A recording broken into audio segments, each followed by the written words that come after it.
ఏంది, అప్పటి నుంచి ఇప్పటిదాకా స్త్రీలు ఈ సమాజంలో ఎట్లా మనుగడ సాధించిండ్రు, ఈ సమాజంలో వాళ్ళ మీద ఎన్ని అణచివేతలు, గతంలో ఎన్ని ఉండే అనేకమైనటువంటి ఆదిమ మానవ సమాజం నుంచి నేటి వరకు గతంలో మనం ఎట్లుండే వాళ్ళము, స్త్రీ పురుషులు సమానంగా జీవించే వాళ్ళు. పురుషునితో పాటు స్త్రీ కూడా వేటకెళ్ళి ఆ వేట జంతువుల్ని వేటాడి తిని ఆ పచ్చి మాంసాన్ని తిని అట్లా మనము మనగడ కొనసాగించినప్పుడు అప్పుడు మాతృస్వామ్య వ్యవస్థ మొత్తం స్త్రీల ఆధిపత్యం ఉండేది. స్త్రీలు చెప్పినట్టే పురుషులు వినేవాళ్ళు. క్రమేపీ అది ఏమైంది, మారింది. పరిణామ క్రమంలో అది మార్పు చెంది వ్యవసాయము, పశుపోషణ, పాలు, పెరుగు ఇదంతా అభివృద్ధి చెందిన తర్వాత స్త్రీలు ఏమైనారు, ఇంటికి పరిమితం అయిపోయారు. ఇవన్నీ చూసుకోవాలి కాబట్టి సంతానోత్పత్తి కూడా అందులో ప్రధానమైనటువంటి భాగం, బాధ్యత అయిపోయి ఇంకా అంతకుముందు గుంపు వివాహాలు ఉండేది. ఇప్పుడు అక్క చెప్పింది కదా వివాహ పద్ధతి అంటే ఒక దంపతి వివాహాలు, ఒక స్త్రీని ఒక పురుషుడు మాత్రమే చేసుకోవడము, ఇట్లాంటి వచ్చిన తర్వాత మొత్తం కూడా స్వార్థం పెరిగిపోయి సొంత ఆస్తి అనేటువంటిది వచ్చిన తర్వాత ఇంకా స్త్రీలు 2వ తరగతి పౌరులుగా నెట్టివేయబడి నాటి నుంచి నేటి వరకు ఈ సమాజంలో స్త్రీల పరిస్థితి ఏంటిది అనేటువంటిది మనం ఇప్పుడు తెలుసుకోబోతున్నాము. ఈ పరిస్థితుల వల్ల మరి మనం ప్రగతిశీల మహిళా సంఘం పిఓడబ్ల్యూ ఏం చేయాలి, ఎప్పుడు ఏర్పడ్డది, దీన్ని కర్తవ్యాలేంటిది, మనం ఎట్లా పోరాటం చేయాలనేటువంటిది మనం ఇప్పుడు తెలుసుకోబోతున్నాం. గతంలో అక్క వాళ్ళు చెప్పారు, చిన్న పిల్లలకు పెళ్లిళ్ళు చేసేవాళ్ళు కదా. మా ఒక అమ్మని అడిగితే 11 ఏళ్ళకు చేసిందని, 9 ఏళ్ళకు కూడా పెళ్లి చేసేవాళ్ళు. అట్లా బాల్య వివాహాలు ఉండే, ఇప్పుడు ఉన్నాయా? తగ్గిపోయినాయి. అంటే ఉన్నాయి, మారుమూల ప్రాంతాలలో ఇప్పుడు కూడా ఉన్నాయి. ఇప్పుడు ఆ సంస్థలో పనిచేసేటువంటి వాళ్ళు చెప్పుతున్నారు, మాతా శిశు దాంట్లో కానీ లేకపోతే దాంట్లో చేసే వాళ్ళు చెప్తున్నారు. వాళ్ళు ఏం చెప్తున్నారంటే కొన్ని ఏజెన్సీ ప్రాంతాలలో కూడా ఇవాళ బాల్య వివాహాలు జరుగుతున్నాయి. కానీ గతంతో పోల్చుకున్నప్పుడు మాత్రం తగ్గినాయా లేదా? తగ్గినాయి. అట్లా సమాజంలో అన్ని కొన్ని తగ్గుకుంటా వచ్చినాయి. వరకట్న పీడన, వరకట్నం గతంలో అంటే ఒక రకమైనటువంటి మార్పు. గతంలో ఏం చేసిరు, ఆడపిల్లలు తక్కువ ఉన్నప్పుడు ఎదురు కట్నం ఇచ్చి చేసుకపోయారు. కట్నాలు అమ్మాయికే ఇచ్చి పెళ్లిళ్ళు చేసుకున్నటువంటి సంస్కృతి ఉండేది. ఇప్పుడు ఏమైతుంది, లక్షలు అసలు కోట్లు పోటీలు పడి కట్నాలు ఇచ్చేసే అటు వ్యవస్థ వచ్చింది కదా. వచ్చిందా రాలేదా? అంటే సమాజంలో ఇట్లాంటి మార్పులు, మరి ఇంత మార్పు జరిగి ఇవాళ మహిళలు ఆకాశంలో విహరిస్తున్నారు, గగనంలో విహరిస్తున్నారు, అంతరిక్షంలో అడుగు పెట్టడంలో మహిళలు ఉన్నారు. ఇవాళ సునీత, కల్పన చావ్లా వీళ్ళంతా వెళ్ళొచ్చిన వాళ్ళే కదా. అయినా మన మహిళల మీద అఘాయిత్యాలు జరగకుండా ఉంటున్నాయి. ఇప్పుడు దాకా అన్ని మాట్లాడుకున్నాం. వరకట్న హత్యలు నేటికి ఉన్నాయి. నిన్నగాక మొన్న అంటే స్త్రీని పురుషుడు హింసించడం ఒక హక్కుగా, కుటుంబ హింస విపరీతంగా పెరిగిపోవడం, లింగ వివక్ష అంటే ఏంటి, ఆడపిల్లను ఒకలాగా చూడడము, మగవాళ్ళను ఒకలాగా పెంచడము. ఆడపిల్లలంటే ఇంటికి పరిమితమై పనిచేసే వాళ్ళు, మగవాళ్ళంటే బయటికి వెళ్ళి ఉద్యోగాలు చేసేవాళ్ళు, లేకపోతే చదువుకునే వాళ్ళు. అట్లాంటి ఒక పరిస్థితి ఇంకా ఈ దేశంలో కొనసాగుతా ఉంది. అట్లాంటి పీడనలు ఉన్నాయి. ఇప్పుడు వరకట్న హత్యలకు మన గతంలో అక్క వాళ్ళు చెప్పారు, గ్యాస్ సిలిండర్లు వాటికవే పేలడము, గ్యాస్ నూనె పోసి కాల్చి చంపడం. ఇప్పుడు అట్లాంటివి లేవు. కానీ ఏం జరుగుతా ఉంది, విపరీతంగా హింసించడం వల్ల ఆత్మహత్యలు చేసుకుంటున్నారు. ఆ అమ్మాయిని ₹1,00,000 ఇచ్చినా బైక్ వేయలేదని చెప్పేసి హింసిస్తే బైక్ కోసము హత్య చేసినటువంటి పరిస్థితి ఉంది. అంటే కొంత మార్పు వచ్చినా ఇంకా కొనసాగుతున్నాయి. మనం ఏం చేసినాము, గతంలో అరకట్న హత్యలకు వ్యతిరేకంగా చాలా పోరాటాలు చేసినాం. గతంలో ఉన్న పాటలన్నవే, కర్మ భూమిలో పూసిన ఓ పువ్వ, విరిసి విరియని ఓ చిరునవ్వ, ఆ పాటలు ఉన్నాయి కదా. అవి ఎందుకు రాసినాము, అట్లా చనిపోవడం వల్ల రాసినటువంటి పాటలు. మరి అప్పుడు మహిళా సంఘం ఏం చేసింది, మన మహిళా సంఘము గ్రామాలలో వెలిసి గ్రామాలలో కమిటీలు వేసి ఎవరైతే వరకట్నం దెమ్మని అత్త గాని మామ గాని హింసిస్తున్నారో వీళ్ళంతా ఆ బాధితుల తరపున నిలబడి పోరాటం చేశారు. చట్టాలు వాటికి అవి రాలే. 498A వట్టికొచ్చిందా, ఇవాళ గ్రేమ్స్ చట్టం వట్టికొచ్చిందా, వర్మ కమిషన్ వట్టికొచ్చిందా, నిర్భయ చట్టం రాలే. అవి ఇప్పుడు అమలు కూడా అవ్వట్లేదు. కానీ అవి కూడా మన మహిళా సంఘం లాంటి సంఘాలు పోరాటం చేస్తే వచ్చినటువంటి చట్టాలు. అవి అమలవుతున్నాయా, అమలవుతలేవా, అమలవ్వడం కోసం మళ్ళీ మనం ఏం చేయాలనేటువంటి తర్వాత విషయం. కానీ పోరాటాలు చేస్తేనే వచ్చినటువంటి చట్టాలు అవి. కాబట్టి ఈ చట్టాలు ఇప్పుడు మరి మహిళా సంఘం కర్తవ్యం ఏంది, మహిళా సంఘాలు ఎట్లా పనిచేయాలి. గతంలో అనేకం మనము మద్యపానానికి వ్యతిరేకంగా ఉవ్వెత్తున పోరాటం లేచింది. ఉమ్మడి ఆంధ్రప్రదేశ్ ఉన్నప్పుడు లేచిందా లేదా? దూబగుంటలో మొదలైనటువంటి పోరాటం ఎక్కడి దాకా ఆంధ్ర రాష్ట్రం మొత్తం గజగజలాడిపోయి ఆ సీఎం కుర్చీ వణికిపోయి సంపూర్ణ మద్యపాన నిషేధాన్ని చేసిరా లేదా?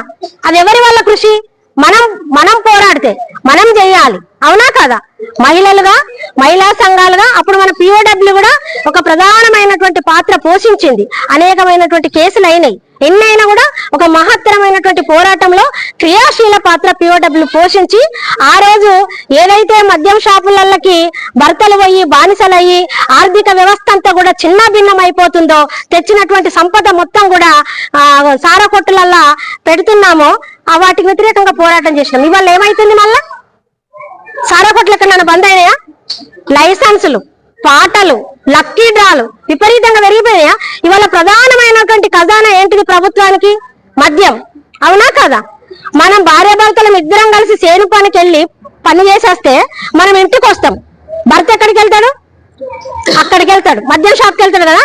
ఎందుకంటే ఆయన బాగా ఒళ్ళు నొప్పులు ఉంటాయి, పవ్వ కోటర్ ఎత్తనే ఇంటికి చక్కగా వస్తాడు. ఇంటికి వచ్చేసరికి మళ్ళా పొద్దున చేసిన పనులన్నీ చేయాలి, నీళ్లు వేడి చేయాలి, అన్నం వండాలి, కూర వండాలి, మళ్ళా ఆయనకు వేడి నీళ్లు పెట్టి బాత్రూమ్ లో పెట్టాలి, ఆయన తినంగా మిగిలింది తినాలి.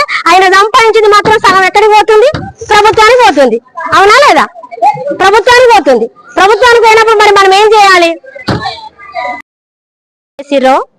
ఎవరైతే ఈ రాజ్యంలో పాలన చేస్తున్నారో ఈ పాలకులే మన మీద హింసను కొనసాగిస్తే, వాళ్ళే మనల్ని దోపిడీకి గురి చేస్తే మరి మనం ఏం చేయాలి? దోపిడీకి గురి చేస్తున్నారా లేరు ఒకసారి చూద్దాం. మనం ఇప్పుడు పనికి ఆహార పథకం ఉందక్క. ఆర్థిక దోపిడీకి ఎట్లా గురవుతున్నామనే ఒక విషయాన్ని మీకు చెప్తా నేను. పనికి ఆహార పథకం ఉంది. పనికి ఆహార పథకము అంటే 100 రోజుల పని. సంవత్సరానికి ఎన్ని రోజులు ఉంటాయి? 365 రోజులు, అవునా? మరి 100 రోజుల పని ఇస్తే బతుకుతాము మనం? మన కూలి ఎంత? వాళ్ళు ఇచ్చేది ఎంత? 300 రూపాయలు. మరి కూరగాయల రేట్ ఎంత? నూనె రేట్ ఎంత?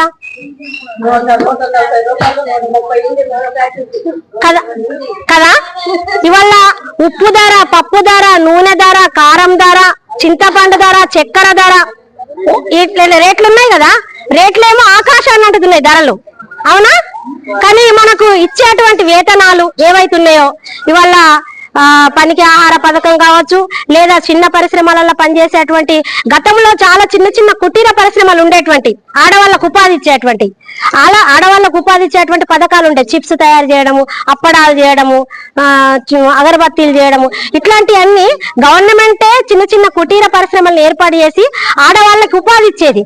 కానీ ఇప్పుడు మనకు ఉపాధి ఉందా? ఉపాధి లేదు. ఉపాధి ఇచ్చినట్టే ఇచ్చి 100 రోజుల పని ద్వారా ఇవాళ మనకు ఉపాధి. అక్క ఆగండి అక్క, మీరు మాట్లాడుతా ఉంటే క్లాస్ చేస్తా ఉన్నారు. ఇవాళ బీడీ పరిశ్రమ తెలంగాణ ప్రాంతంలోనే పెద్ద ఆడవాళ్లకు బాగా ఉపాధినిచ్చేటువంటి రంగం ఏదన్నా ఉందంటే అది బీడీ పరిశ్రమ. దాని స్థానంలో ఇవాళ మినీ సిగరెట్ తీసుకొచ్చిన తర్వాత బీడీ చేసే అక్కల పొట్టగొట్టినట్టు అయిద్దా లేదా? ఇవాళ తెలంగాణ, ఆదిలాబాదు, నిజామాబాదు, సిరిసిల్ల, జగిత్యాల, కరీంనగర్, మెదక్, హైదరాబాద్ లోని కూడా కొంత ప్రాంతం ఇవాళ బీడీ పరిశ్రమ మీద చాలా మహిళలు ఆధారపడి బతుకుతా ఉన్నారు, జీవనం గడిపిస్తా ఉన్నారు, కుటుంబాలను ఎల్లదీస్తా ఉన్నారు. వాళ్ళ భర్తలంతా ఇవాళ ఇద్దరు భార్యాభర్తలు చేస్తే సరిపోక దుబాయ్లకు అవుట్ ఆఫ్ పోతున్నటువంటి పరిస్థితి భర్తలు.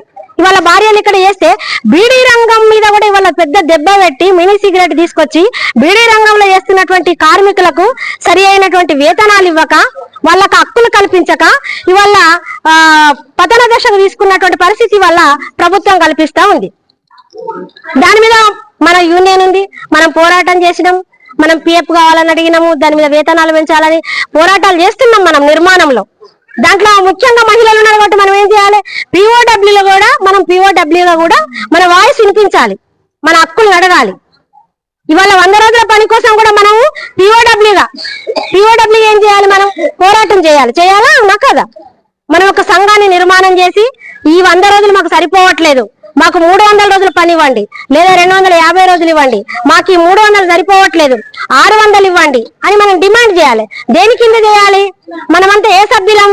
పిఓడబ్ల్యూ సంఘం సభ్యులం, అవునా కాదా? మరి పిఓడబ్ల్యూ ఏం చేస్తుంది? పూజలు చేయమని చెప్తుందా? గుళ్ళల్లోకి పోయి రాంభజన వేసుకోమని చెప్తుందా? మన సంఘం అంటే ఏంటి? పోరాడమే కదా. పోరాటం చేయాలంటే మన సంఘం కింద నిర్మాణమై పోరాటం చేసుకొని ఈ ఉన్నటువంటి రోజుల్ని పెంచమని అడగాలి, వేతనాలు పెంచమని అడగాలి. అట్లా పీడనకు గురవుతున్నాం కాబట్టి అక్కడ మనం నిర్మాణం చేసి అడగాలి. అట్లాగే ఇవాళ ప్రభుత్వ రంగ పరిశ్రమలలో కూడా ఇవాళ బొగ్గు బావులు కావచ్చు, అనేకమైనటువంటి పరిశ్రమలలో ఆడవాళ్లకు నైపుణ్యత లేదని చెప్పేసి మగవాళ్ళనే ప్రభుత్వ రంగ ఉద్యోగాలలో కూడా ఎక్కువ ఉంచుతున్నటువంటి పరిస్థితి కనిపిస్తా ఉంది. మరి ఈ బాధ్యత ఎవరిది? ఇది ప్రభుత్వాలు చేయాల్సినటువంటి పరిస్థితి. కానీ చేస్తుందా లేదా? చెయ్యట్లేదు కాబట్టి మనం ఏం చేయాలి? నైపుణ్యత అంటే స్కిల్స్ డెవలప్మెంట్ చేయమని, ఆడవాళ్ళకి శిక్షణలు పెట్టమని చెప్పేసి ప్రభుత్వాలని మనం ఒక POWగా డిమాండ్ చేయాలి.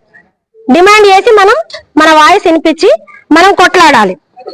అట్లాగే ఇవాళ అనేక రకమైనటువంటి, ఇందాకే అక్క వాళ్ళు చెప్పారు, కులపీడన ఈ భారతదేశంలో ఉందా లేదా? అది ముఖ్యంగా మన ఆడవాళ్ళం అనుభవిస్తున్నామా లేదా? దళిత వర్గాలకు చెందినటువంటి మహిళల మీద ఎక్కువ రకమైనటువంటి కులపీడన అదనంగా ఉంటది. ఎట్లా ఉంటది? ఇవాళ ఒక అక్క చెప్పింది, మనక్క చెప్పింది, 40 మందికి శిరోమండనం చేసిరని. ఒక BC కులం అబ్బాయిని SC కులం అమ్మాయి ప్రేమిస్తే, పెళ్లి చేసుకుంటే, ప్రేమించినందుకే ఆ ఇంట్లోకి వెళ్ళి ఆ కులాస్తులందరినీ పిలిచి 40 మందికి గుండ్లు గీయించి పెద్ద కర్మ చేయాలి, లేకపోతే మిమ్మల్ని ఊరు బహిష్కరణ చేస్తాం, లేకపోతే మిమ్మల్ని చంపేస్తాం అనేటువంటి పరిస్థితులలో మన భారతదేశం ఉంది. మరి మనం ఎక్కడున్నాం? ఇవాళ మనం ఏం చేస్తున్నాం? మనం కూడా అదే అనుసరిస్తున్నాం. మనకు లేదా అది? ఇప్పుడు BCలు ఉన్నారనుకో, BCలలో ఎక్కువ కులపు అబ్బాయిని ప్రేమిస్తే, అబ్బో మా అమ్మాయి రెడ్డిస్ అబ్బాయిని ప్రేమించిందని మంచిగా సంబరంగా పోయి చెప్తాం, అవునా కదా? అదే తక్కువ కులం అబ్బాయిని ప్రేమించింది అనుకో, ఏం చేస్తాం? ఇంట్లేసి డోర్లేసి డిమ్మర గుద్ది అవసరమైతే హత్యలు చేస్తాం. అవే పరువు హత్యలు. ఈ మధ్య కాలంలో పరువు హత్యలు పెరిగినాయా లేదా? అంటే ఆ అక్క చెప్పింది ఇందాక, స్వయం నిర్ణయ అధికారం, పెళ్లి చేసుకునే హక్కు చట్టంలో వచ్చింది. అది ఇప్పుడు చట్టంలో హక్కున్నా కూడా మనం ఏం చేస్తా ఉన్నాం? పరువు కోసం తక్కువ కులస్తుని ప్రేమిస్తే ఒప్పుకుంటున్నామా? మనం ప్రగతిశీల మహిళా సంఘం సభ్యులం కదా, మనం POW కదా, మనం ఒక జెండా కింద పనిచేస్తున్నాం కదా, ఎర్ర జెండా కింద. మరి మనం ఒప్పుకుంటున్నామా? ఇట్లా మనం ఒప్పుకుంటలేం. సమాజంలో కూడా ఇవాళ ఏం జరుగుతా ఉన్నాయి? అమ్మాయి ఇవాళ ఒక ఆంధ్రప్రదేశ్ లో ఒక తండ్రి ఆ SC కులం అబ్బాయిని ప్రేమించినందుకు అమ్మాయికి చెప్పిండు, 2-3 సార్లు పిలిచి అడిగిండు. ఆమె అభిప్రాయాన్ని మార్చుకోవాలి, అబ్బాయినే చేసుకుంటానని చెప్పింది. అమ్మాయిని బండి మీద ఎక్కించుకొని పోయి నమ్మబలికి ఊరి చివర తీసుకుపోయి ఉరేసి చంపిండు కన్నబిడ్డని. అంటే ఎక్కడుంది మన భారతదేశం? కులం ఎంత పెంచి పోషించబడతా ఉంది. ఇవాళ అలాంటి వాళ్ళకి శిక్షలు లేవు. రాజకీయ నాయకులు ఇవాళ ఏం చేస్తా ఉన్నారు? కులాలను పెంచి పోషిస్తున్నారు. అలా ఓటు కోసం, వాళ్ళకి ఓటు కావాలి కాబట్టి కులాలు విభజించాలి, కులాల పేరుతో విభజించాలి, మతాల పేరుతో విభజించాలి, మత కలహాలు సృష్టించాలి. కాబట్టి ఇట్లాంటి అన్ని పెంచి పోషిస్తా ఉన్నారు వాళ్ళ. కాబట్టి వీటి మీద మనం ఏం చేయాలి? మన ప్రగతిశీల మహిళా సంఘం ఏం చేయాలి? పోరాటం చేయాలి, అవునా కాదా? పెద్ద ఎత్తున మనము ఈ కులానికి వ్యతిరేకంగా, మతానికి వ్యతిరేకంగా, ఇలా మతం ఎంత దుర్మార్గంగా మతం మారిందంటే, ఒక 8 సంవత్సరాల అమ్మాయి పైన మీరు రోజు మనం గుళ్ళోకి వెళ్ళి పూజలు చేస్తాం కదా, పూజలు చేస్తామా? దేవునికి మొక్కుతాం కదా. అదే గర్భగుడిలో 8 సంవత్సరాల అమ్మాయిని పూజారి కొడుకు, పూజారి స్నేహితులు బంధించి, ఆమె ఒక ముస్లిం తెగకు చెందినటువంటి సంచార కులానికి జాతికి చెందినటువంటి ఒక అమ్మాయి కాశ్మీర్ లో గర్భగుడిలో అమ్మాయిని బంధించి 8-9 రోజుల అమ్మాయి పైన అత్యాచారం చేసి చివరికి ఆమెను చంపేసి ఆ పొదలలో పడేస్తే ఆ అమ్మాయికి రక్షణ రాలే ఎవరు? మరి ఎవరిని రక్షించడానికి వచ్చిర్రు అంటే, ఎవరైతే అత్యాచారం చేసిరో ఆ పూజారి, ఎవరైతే అమ్మాయి మీద అత్యాచారం చేసిండో పూజారి కొడుకు శిక్ష వేయొద్దని బీజేపీ వాళ్ళు పెద్ద ఎత్తున అక్కడ ర్యాలీ తీసిరు వీళ్లకు మద్దతుగా. అంటే మన దేశం ఎటువైపు వెళ్తా ఉంది? ఒక 2 మతాల మధ్య గొడవ జరిగినప్పుడు ఎవరిని టార్గెట్ చేస్తా ఉన్నారు? ఆడవాళ్ళని చేస్తా ఉన్నారు. గుజరాత్ లో ఏం జరిగింది? 2 మతాలకు మధ్య గొడవలు వాళ్ళే సృష్టిస్తారు. ఇవాళ హిందూ ముస్లిం తగాదాలు గొడవలు పెట్టిస్తున్నారు. గొడవలు పెట్టించినప్పుడు మగవాళ్ళ కంటే ఎక్కువ కూడా ఆడవాళ్ళ మానాలను టార్గెట్ చేసి ఆ బిల్కిస్ బానో అనే ఆమె కాళ్ళు మొక్కుద్ది, కడుపుతోటి కాళ్ళు మొక్కిన వినకుండా ఇంట్లో 7గురిని చంపేసి ఆ చిన్న పాప మీద బండరాళ్ళు ఎత్తి పగలగొట్టి, నెత్తిని పగలగొట్టి విలవిల కొట్టుకుంటది పాప. కన్న తల్లి ముందు బిడ్డ ప్రాణం పోతుంది. ఈ తల్లి కడుపుతోటి కాళ్ళు పట్టుకున్న వదలలేదు.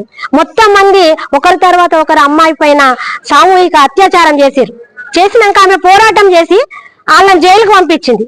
పంపిస్తే ఏం చేసిర్రు? ఈ బీజేపీ గవర్నమెంట్ ఏం చేసింది? వాళ్ళు సత్ప్రవర్తన కలిగినటువంటి నేరస్తులుగా వాళ్ళకి పూలమాలలేసి ఆగస్టు 15వ తారీఖున వాళ్ళని బయటికి తీసుకొచ్చి ఆరతులు పట్టి మళ్ళీ సమాజంలోకి ఆహ్వానించింది. కాబట్టి మతము ఎంత ప్రబలంగా ఉంది ఈ దేశంలో. కాబట్టి మనలాంటి సంఘాలు, మనలాంటి సభ్యులం ఏం చేయాలి? హిందూ మతం కావచ్చు, ముస్లిం మతం కావచ్చు, క్రిస్టియన్ మతం కావచ్చు, మతం పేరుతోటి మహిళల్ని వేధిస్తే, మహిళల్ని హింసిస్తే మనం ఏం చేయాలి? మనం పోరాటం చేయాలా వద్దా? మన వాయిస్ వినిపించాలా వద్దా? మరి మనం ఏం చేస్తున్నాం? ఎక్కడున్నాం? మనం ఏం చేస్తున్నాం? నా కుటుంబం బాగుండాలా, తెల్లారులేసి వెంకటేశ్వర స్వామికి 4 కొబ్బరికాయలు కొడితే మేమందరం మంచిగా ఉంటాం, కాబట్టి శివునికి మొక్కితే మేము చాలా బాగుంటాం. కాబట్టి మన జీవితాలు ఏమైతున్నాయి? గుళ్ళ చుట్టూ, గోపురాల చుట్టూ, మన కుటుంబం చుట్టూ తిరుగుతా ఉంది. రాజ్యం మనల్ని చిదిమేస్తా ఉంది. కులం పేరుతో, మతం పేరుతో, వర్గం పేరుతో, జెండర్ పేరుతో రకరకాల అయినటువంటి ఏవైతే బలహీనతలు ఉన్నాయో అవన్నిటిని కూడా వాళ్ళు మన మీద ప్రయోగించి ఇవాళ మన మీద హింస కొనసాగిస్తా ఉన్నాం. మనం మేల్కొన్నటువంటి పరిస్థితులలో ఉన్నాం. అట్లా విప్లవకర మహిళా సంఘంగా మనము చైతన్యం అవ్వాల్సినటువంటి అవసరం ఉంది. ఇవాళ గుళ్ళు గోపురాలు కాదు, ఇవాళ విద్య వైద్యం కావాలి. ఇవాళ గుళ్ళు గోపురాలు కాదు, ఇవాళ ఆడవాళ్ళ మీద అత్యాచారం లేనటువంటిది దేశం కావాలి. ఈ దేశము, భారతదేశము ప్రపంచంలోనే అత్యాచారాల పార్లమెంట్ గా ప్రఖ్యాతి పొందుతుందంటే ఎంత దౌర్భాగ్యంలో ఉన్నాం అనేటువంటిది మనం ఆలోచించాలి. మన పిల్లల్ని అత్యాచారం చేసినాక మనకు చరణం ఉండదు. మన పిల్లల్ని ఏమన్నా చేసినాక మనం పట్టించుకోం. మన పిల్లల్ని కాదు, ఈ సమాజంలో ఏ ఆడపిల్ల మీద జరిగినా మనం స్పందించాలి మన సంఘంగా. అవునా కాదా? అప్పుడే మనం నిజమైనటువంటి ఈ మహిళా సంఘానికి, ఈ POWకి వారసులం. కానీ దీన్ని పక్కన పెట్టి ఇవాళ చాలా పండగలు కూడా మన తెలంగాణ సంస్కృతిని దెబ్బతీస్తా ఉన్నాయి. తెలంగాణ అంటే ఏంది? తెలంగాణ అంటే ఒక పోరాట పటిమ కలిగినటువంటి, ఒక మంచి వారసత్వం ఉన్నటువంటి నేల ఇది. అవునా కదా? ఇవాళ రాంబాయమ్మ గడ్డ పైన మనము ఇక్కడ పెట్టుకుంటే, ఈ రాంబాయమ్మ ఎవరు? ఈ రాంబాయమ్మ పిండిపోల్లో పుట్టినటువంటి ఒక సాధారణ మహిళ కాదు, ఒక విప్లవ సంఘంలో ఆ రోజుల్లో సెల్ కమిటీ సభ్యురాలు. మనం అందరం సిగ్గుపడాలి ఇక్కడ కూర్చున్న వాళ్ళంతా. 5 గంటలు కాగానే ఇంటి మీద మనసు కొట్టుకుంటుంది. ఈ సమాజం ఎంత అభివృద్ధి చెందింది, ఏ కాలంలో ఆమె చైతన్యం పొందింది. నైజాం రజాకాలు చేస్తున్నటువంటి దుర్మార్గాల్ని, తెలంగాణలో దొరలు చేస్తున్నటువంటి పెత్తనాన్ని ప్రజలందరికీ కూర్చోబెట్టి చెప్పింది. మీలాంటి వాళ్ళందరికీ చదువురాని సాధారణమైన మహిళ కూర్చోబెట్టి ఎడ్యుకేట్ చేసి పోరాటంలో దింపి ఆమె జైలుకి వెళ్తుంది. 1949లో ఈ రాజ్యం ఆమెను హత్య చేస్తుంది, భారత స్వతంత్రం వచ్చినాక కూడా. అంటే ప్రశ్నించే వాళ్ళని వాళ్ళు హత్యలు చేస్తారు కావచ్చు, ప్రశ్నించే వాళ్ళ మీద కేసులు పెడతారు కావచ్చు, కానీ ప్రశ్నించకపోతే మనం రోజు చచ్చిపోతాం, ప్రశ్నించకపోతే మనం బ్రతికుండి చచ్చిపోతాం, మన హక్కులు కాలరాయబడతాయి. ఇవాళ 100 రోజుల పనితో మన జీవితాలు సరిపోవు. 365 రోజులు పనిచిన మనం బతికే పరిస్థితి లేదు. మన బతుకులో దగ్గర వేతనాలు లేవు. నిరంతరం హత్యలు, అత్యాచారాలతో ఈ దేశం తెల్లారుతా ఉంది. మద్యంలో, డ్రగ్స్ లో యువత మొత్తం కొట్టుకపోతా ఉన్నారు. మత్తులో యువత తేలుతా ఉంది. మన 16 ఏళ్ల పిల్లవాడి వల్ల డ్రగ్కు అలవాటైంది. మనం ఏం చేస్తా ఉన్నాం? వాడు ఎట్లా వస్తాడో చూడం, వాడు ఏం చేస్తాడో చూడం. ఆడపిల్లని మాత్రం అతి జాగ్రత్తగా చూసుకుంటాం. ఎందుకంటే వ్యవస్థ అట్లుంది. ఆడపిల్ల బయటికి వెళ్ళిందంటే ఏం జరుగుద్దో ఒక అభద్రత భావం. నిజంగానే ఆడపిల్ల బయటికి వెళ్ళిందంటే ఏమో అఘాయిత్యాలు జరుగుతాయి కదా, చక్కగా ఇంటికి రావచ్చు భయం. కానీ ఇవాళ పల్లెల్ని గమ్మినటువంటి డ్రగ్ కూడా ప్రమాదకరమైనటువంటిది. ఆ డ్రగ్ లో యువత మొత్తం కొట్టుకపోతా ఉంది. తల్లులుగా మనం పిల్లల్ని చూడాల్సినటువంటి బాధ్యత మన మీద ఉంది. ఇలా డ్రగ్ కు వ్యతిరేకంగా పోరాటం మనం చేయాలి, మద్యానికి వ్యతిరేకంగా పోరాటం మనం చేయాలి, అత్యాచారాలకు వ్యతిరేకంగా పోరాటం మనమే చేయాలి, కమిటీలు వేయాలి. మనం ఊరికే గుళ్ళు, గోపురాలు, పండగలు, పబ్బాలు ఇవి కాదు, డీజేలు పెట్టుకుని ఎగిరే సంస్కృతి మనది. ఏం చేసింది తెలంగాణ ఐలమ్మ? కారపోడు ఒక చేత, రోకల బండ ఒక చేత బట్టి నైజాం రజాకారులను గదిమి తరిమి కొట్టిన గడ్డ మీద పుట్టినాం కదా. మరి మనం ఏం చేస్తున్నాం? ఇవాళ ఏం చేస్తా ఉన్నాం? 60 ఏళ్ల తర్వాత కూడా, ఇవాళ 70 ఏళ్ల తర్వాత కూడా మనం ఇక్కడ ఏం చేస్తా ఉన్నాం? బానిసలుగా బతుకుతా ఉన్నాం. మీరు అనుకుంటారు మాకేం కాలే, మాకు అన్నం దొరుకుతుంది, బట్టలు మంచిగా దొరుకుతున్నాయి, మా బ్రహ్మాండమైనటువంటి ఇల్లు ఉంది, మాకేం తక్కువ, అక్కేంది ఇట్లా మాట్లాడుతుంది అని అనుకుంటున్నారు. ప్రమాదమైనటువంటి రోజులలో ఉన్నాం మనం. మనకు అసలు భద్రతే లేదు. ప్రశ్నిస్తే నేరం, మాట్లాడితే నేరం, హక్కులు అడిగితే జైలుకి వెళ్ళడం.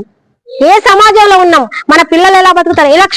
ఎలక్షన్లప్పుడు మన దగ్గరకు వచ్చిన రాజకీయ నాయకులు ఇవాళ వేలకు వేలిచ్చి మన పిల్లలకు తాగుడు నేర్పిస్తారు. ఇవాళ మనం కూడా సంస్కృతిలో కొట్టుకపోతా ఉన్నాం. ఎవరు 500 ఇస్తే, ఎవరు 1000 ఇస్తే వాళ్ళ జెండా పట్టుకొని పోయేటువంటి సంస్కృతిని మనం వ్యతిరేకించాలి. మీ 1000 కాదు, మీ 500 కాదు, మీ 2000 కాదు, మీరు మా పిల్లల్ని తాగుబోతులు చేయొద్దు. మాకు ఇలాంటి ఎన్నికలు అవసరం లేదు. మేము డబ్బులు ఇస్తే ఓట్లు వేయం.